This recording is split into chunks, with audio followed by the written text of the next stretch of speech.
Determine la pérdida de calor que tiene un horno a través de una pared de 0,4 metros cuadrados si el horno tiene una temperatura interna en el aire, es decir, del horno, de 350 Celsius y exterior, el aire que está fuera del horno, de 30 Celsius.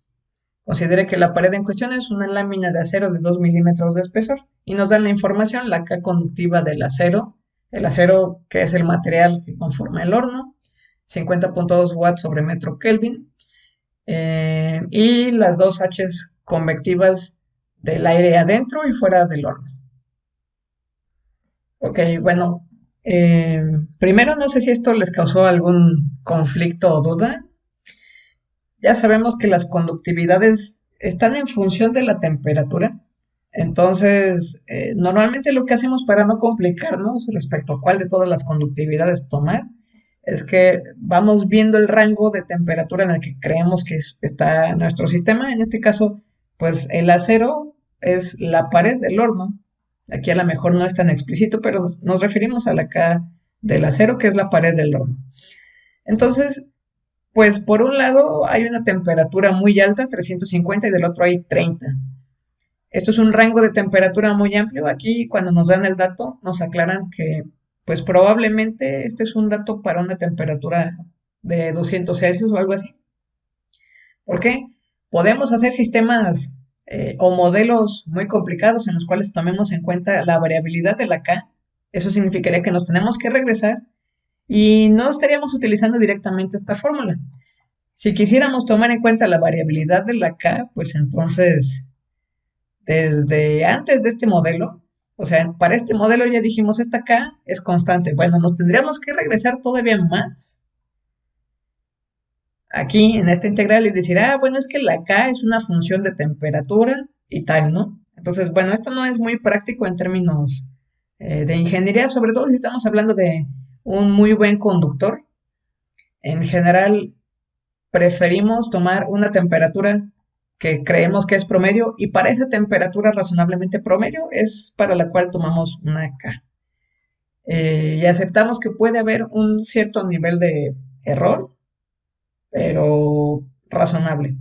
¿Por qué lo aceptamos? Porque creemos, más allá de que sea más fácil o no calcular, creemos que este valor no va a cambiar sensiblemente y de todas maneras, como lo vamos a ver enseguida, la resistencia que nos deriva un material que es un muy buen conductor suele no ser la más importante. Ok, entonces seguramente se trajeron esta fórmula de aquí y dijeron, bueno, solamente hay un material conductivo que es el acero. Nada más necesito enunciar esto de aquí.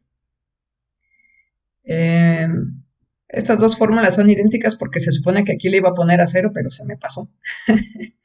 Y bueno, yo normalmente lo que les sugiero es que estos despejes, que es esto que estoy escribiendo aquí o reescribiendo, no lo resuelvan en un solo paso en la calculadora, sino que escriban cuál es el resultado intermedio de cada una de estas operaciones. ¿Por qué? Porque justamente en este resultado intermedio es que yo puedo corroborar lo que les acabo de decir, que la resistencia del buen conductor es la menos importante. Este de aquí, el 1/30, es tomando en cuenta la resistencia convectiva adentro del horno.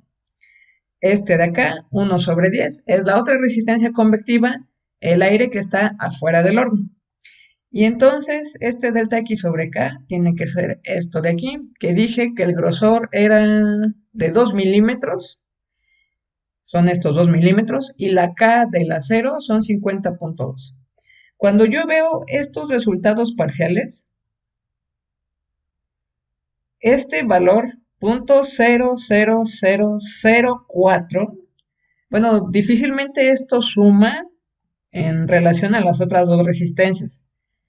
Este, que es el valor del acero, realmente es prácticamente insignificante. Por eso es que yo me atrevo a decirles desde acá, ¿sabes qué? No te tomes la complicación matemática de tomar una K variable en función de temperatura, porque este es el conductivo y el conductivo casi nunca es el que controla el proceso. Es una resistencia que difícilmente va a sopesar mucho. Entonces, de ahí que me puedo tomar estas atribuciones y bueno, aunque me tome la molestia de tomarle todos los ceros, Pues la verdad es que punto uno más punto 0,0004, pues el punto uno ni se entera, ¿no? ¿Quién es este punto uno? Pues es el material que es el peor conductor, es la H más chiquita. Esta es la resistencia más importante. Eso quiere decir que esta resistencia, como son resistencias en serie, y al final es el mismo flujo de calor, esta resistencia, que es este valor de aquí, es la que controla el proceso. Si yo quisiera modificar, eh, si yo quisiera aumentar este flujo de calor, no me gano mucho diciendo voy a poner un acero todavía mejor conductor.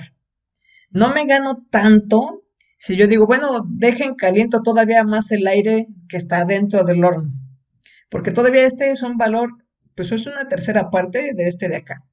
Entonces, el que yo tendría que modificar, si yo quisiera que aquí se transfiriera más calor, digo, en términos prácticos no me serviría de nada porque es un horno y esto es calor que se desperdicia, pero supongamos que yo quisiera aumentar el calor, me tendría que ir a buscar la resistencia que controla el proceso y esta moverla.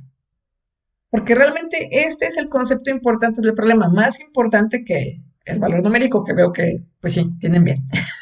Pero lo más importante de este problema es identificar esto. Y bueno, ya lo demás, pues es evidentemente la parte numérica. Esta área, aquí me la dan explícitamente, es a través de una pared de 0,4 metros cuadrados. Este es el área transversal. Y luego tenemos aquí la relación de las temperaturas Volca.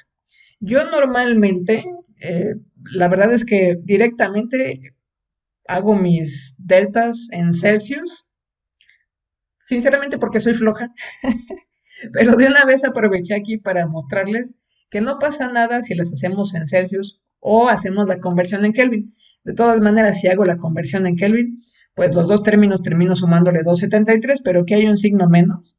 O sea que terminamos igual, ¿no? Me daría lo mismo si yo sumo, resto, 350, 30, me da 320, que si a los dos los muevo a Kelvin y luego hago la diferencia entre las dos temperaturas, es exactamente lo mismo. Y sí, están en lo correcto, son más o menos 960 watts. Una cosa que eh, quiero enfatizar viendo sus resultados y ahora que pueden ver el mío, yo realmente casi no uso decimales cuando hago los cálculos de calor.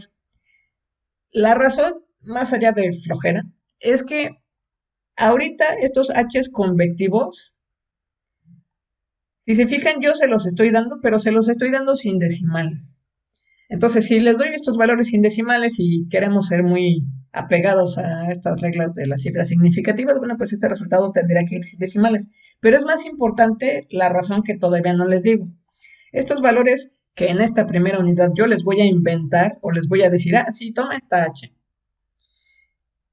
Para que nosotros los podamos tener, tiene que suceder una de dos cosas. O tiene que haber un proceso de experimentación o tiene que ser un proceso semi-empírico con el cual yo obtenga este valor. Estos procesos normalmente no siempre podemos hacer el experimento, así que en la mayoría de las ocasiones nos vamos a ir a agarrar un método semi-empírico. Y cuando vean en la siguiente unidad todas las suposiciones que se tienen que hacer para calcular esta H, espero que me den la razón de, ah, pues por eso nunca le ponemos decimales, ¿no? Pues hay un montón de datos ahí que no tenemos certeza, no podemos así definir con contundencia, ah, pues este tiene muy poquito porcentaje de error. Entonces, como aquí siempre hay cierto nivel de error, yo aquí normalmente no pongo decimales en estos H's y casi nunca pongo decimales cuando yo hago un cálculo de calor que los involucra. Inciso B, pues es nada más hacerle un pequeño cambio, le vamos a agregar una resistencia extra al sistema. Les voy a dar unos momentos para que ustedes intenten resolverlo y luego revisamos. Una vez más, la recomendación es prácticamente la misma, hacer primero los resultados parciales para poder ver qué está sucediendo. Cuando yo agrego este material, 3 centímetros de fibra de vidrio con una K muy bajita, lo que yo espero es que esta ahora se vuelva la resistencia que controla el proceso.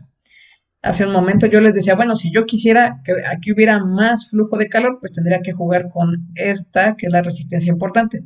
En el caso contrario, yo quiero menos flujo de calor, pues entonces una de las estrategias es meterle una barrera extra que va a ser una mala conductiva, mala conductora, perdón.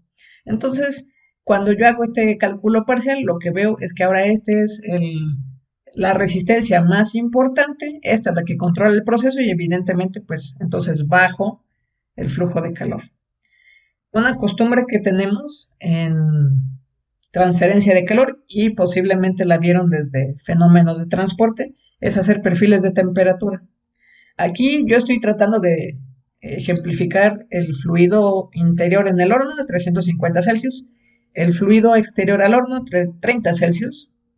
Esta de aquí sería la pared de acero.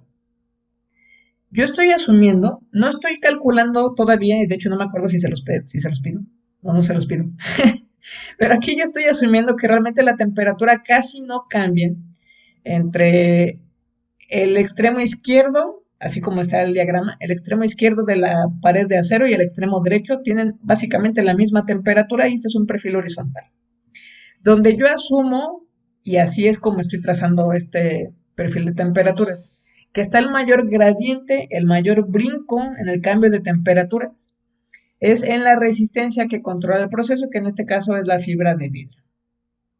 Y bueno, la verdad es que sí hay que saber si lo que les estoy diciendo es verdad o mentira, así que me pueden ayudar calculando las temperaturas en los distintos puntos, por favor.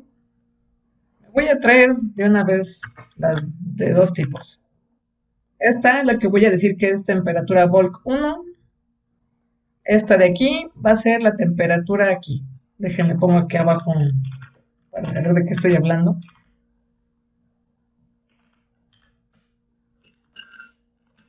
Entonces a la que sigue le voy a llamar Y. Y hasta de acá le voy a llamar TZ. Y entonces, este calor dijimos que es el valor de acá, 139, que era H1, 30, porque es adentro del horno, 30 watts sobre metro cuadrado Kelvin. Le voy a dejar sin unidades para no tardarme tanto en escribir esto. ¿Cuánto dijimos que era el área? Gracias. ¿Cuál dijimos que era temperatura Volk 1? Exactamente ahí dice, ¿verdad? Y entonces despejo, ¿y cuál va a ser el valor de Tx? Eso tiene todavía más sentido, gracias. Ok, 338 aquí. Y entonces ahora uso este, por aquí en el chat alguien me dijo, pero este es el calor que pasa por las dos resistencias. Este es el calor que pasa por todas las resistencias. Son resistencias en serie, quiere decir que pasa de aquí a aquí, de aquí a aquí, pero también es el mismo que pasa de aquí a acá y de aquí a acá, y entonces es el mismo que pasa por todas, porque calor vale el mismo valor. Es que yo de hecho puedo desde un principio, déjenme regreso, trabajar con todas estas como ecuaciones simultáneas. Si aquí yo pensara que son calores diferentes, entonces todo este juego que yo hice de modificar las ecuaciones, acomodarlas y luego sumarlas y decir que este es un calor único, pues estaría mal.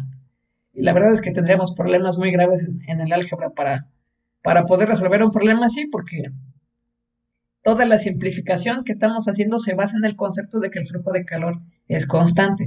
Ojo, el flux solo es constante si el área es constante, pero el flujo de calor sí es constante.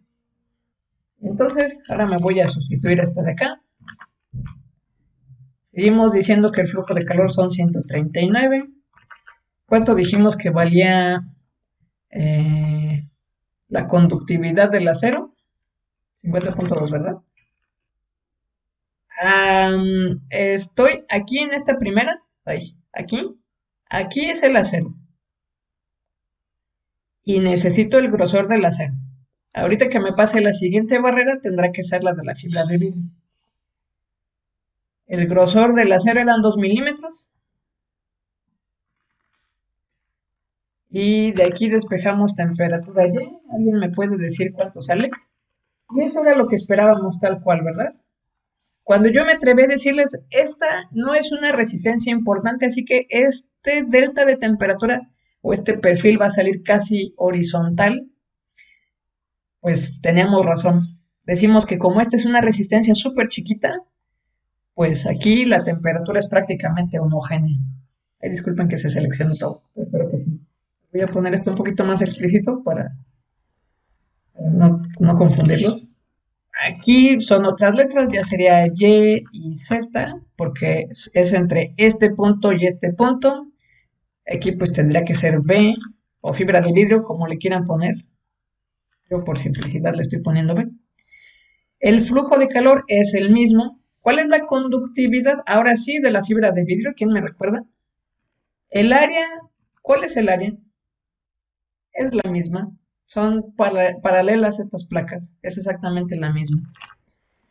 ¿Y cuál es el grosor que le pusimos a la fibra de vidrio? 3 centímetros. Eso tiene mucho más sentido que lo que yo escuché. Punto 03. Gracias. Y entonces, ¿cuánto me da la temperatura aquí en esta posición? Ok.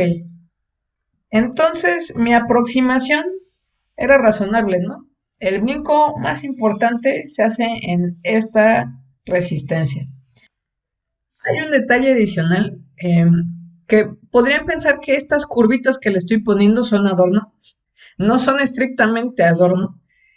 Aquí, un poco más adelante, vamos a platicar un poquito de la resistencia, perdón, la película, subpelícula viscosa. Quizás se los platicaron un poco en su curso de fenómenos de transporte. Probablemente en su curso de fenómenos de transporte les platicaron, pues que es posible que tengamos un flujo turbulento, por ejemplo, adentro de una licuadora, ¿no? Ese es el ejemplo que yo uso normalmente. Cuando tú prendes la licuadora, pues evidentemente lo que sea que estés licuando, pues presumiblemente está en flujo turbulento porque las aspas giran bastante rápido. Pero las paredes de la licuadora tienen que estar quietas. Eso significa que el fluido que está justo pegadito a las paredes de la licuadora va a estar quieto. Y así es como de repente vemos un jitomate que se pega, que se queda así quieto como Garfield en las paredes de la licuadora, ¿no? Entonces, lo que debe suceder es que hay una transición, hay una posición adentro de la licuadora cercana a la pared donde ocurre esta transición entre el flujo altamente turbulento, que es el que predomina en el interior, y esta pared quieta. Esta pequeña zona de transición le llamamos subcapa viscosa. Y esta subcapa viscosa existe en los tres fenómenos de transferencia. El que les estoy diciendo que se imaginen es el de transferencia de momentum. Aquí en este sistema estamos hablando de que hay una subcapa viscosa que pues es la que permite la transición entre un flujo de aire cualquiera y su temperatura, que aquí es el asunto importante, a una posición bulk. Aquí yo la verdad es que tendría que haber prolongado después de esta curvita, le tendría que haber puesto yo una línea horizontal. Déjense lo pongo.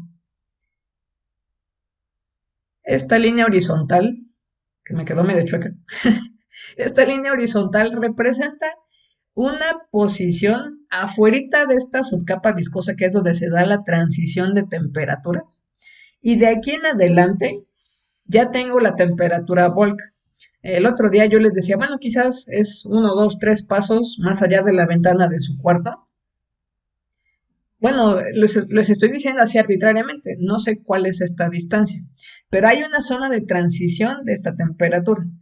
Esta es la subcapa viscosa.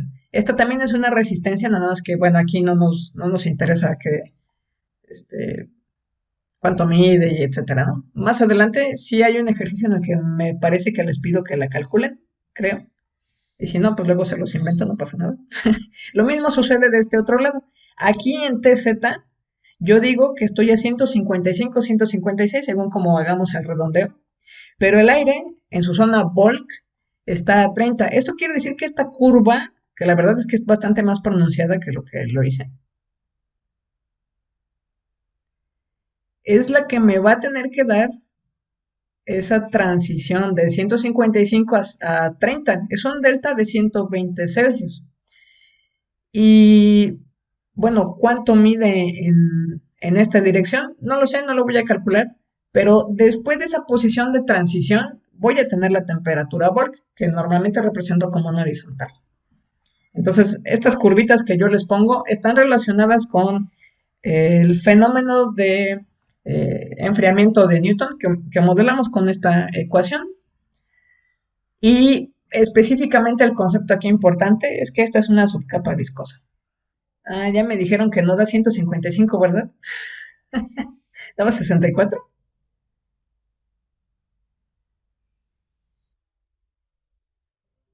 Ah, bueno, no pasó nada.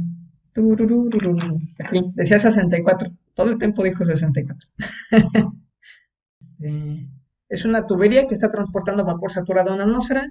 Si les digo que es vapor saturado a una atmósfera, ya les estoy diciendo la temperatura. Y la parte exterior de la tubería está rodeada de aire ambiental a 20 Celsius.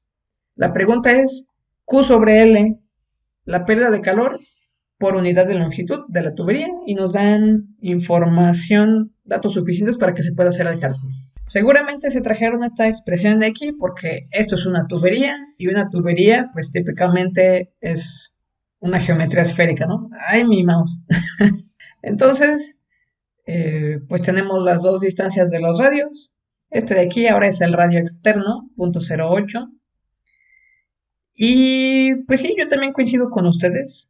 Yo hago los resultados parciales, siempre hago los resultados parciales para ver cuál es la resistencia más importante y cuáles son las que se van a poder despreciar. En este caso, pues la resistencia más importante es el fluido externo, este de aquí, un octavo. Coincido con ustedes en el valor, 321 watts sobre metro.